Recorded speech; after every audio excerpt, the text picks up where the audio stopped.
The Russian-Ukraine crisis briefly sent tech stocks to bear market levels this week before bouncing back, and bouncing back they did. Here with the outlook for big tech is Paul Meeks, portfolio manager at Independent Wealth Solutions Management. So, Paul, in just the past 2 days, the Nasdaq is up something like 4.5%.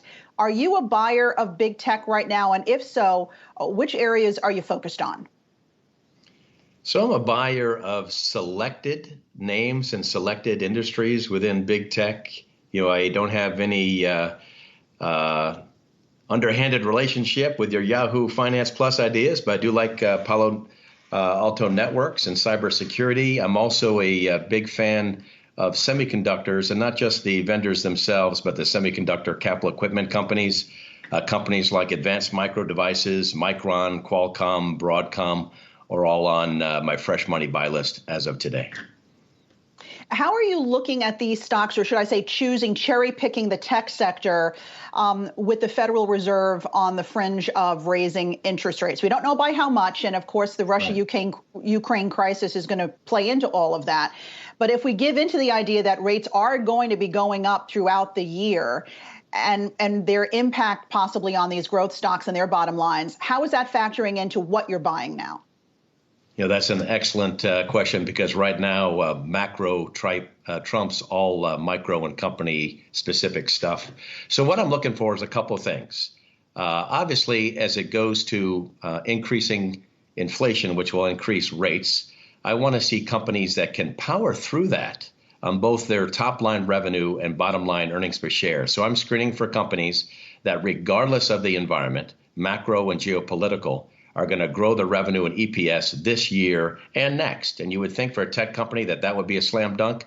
Not so in this environment. You go from putting a lot of stuff in the funnel to something much more selective.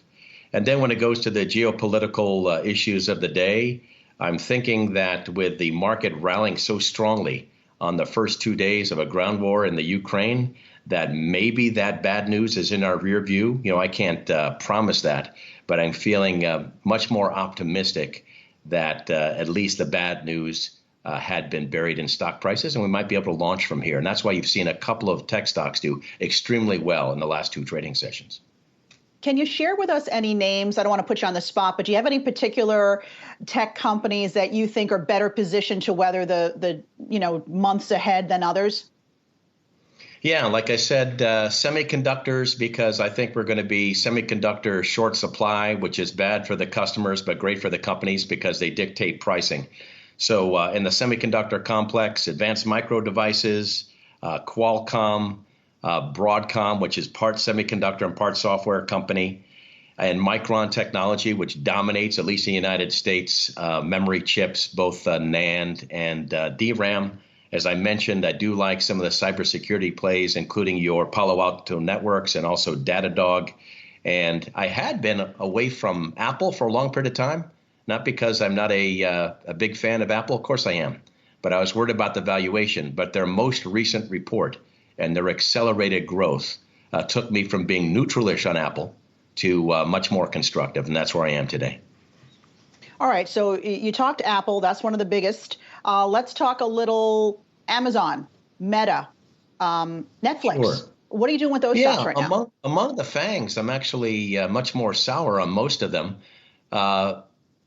Amazon had a nice overall report, but it was driven by greatness in digital advertising and Amazon Web Services, but actually a fairly significant loss in e-commerce. So I'm actually on the sidelines with Amazon. Facebook, or Meta, is in the midst of changing its business model. And I've covered tech since the 80s. I'm pretty well known for it. And I'm not even sure what the metaverse is. So anybody that tells you what it is or how well it's going to do, I think, is spinning some yarn.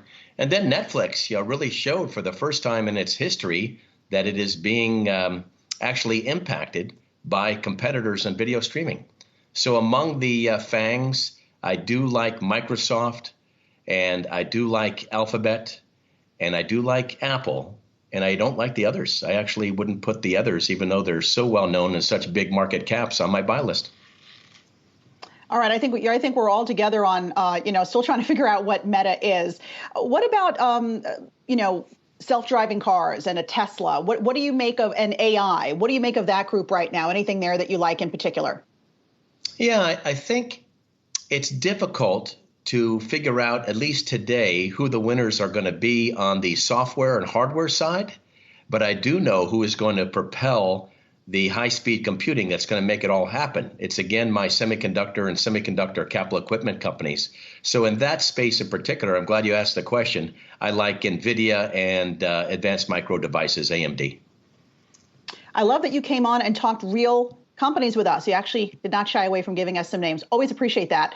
Paul Meeks, Portfolio Manager at Independent Wealth Solutions Management. Good to see you.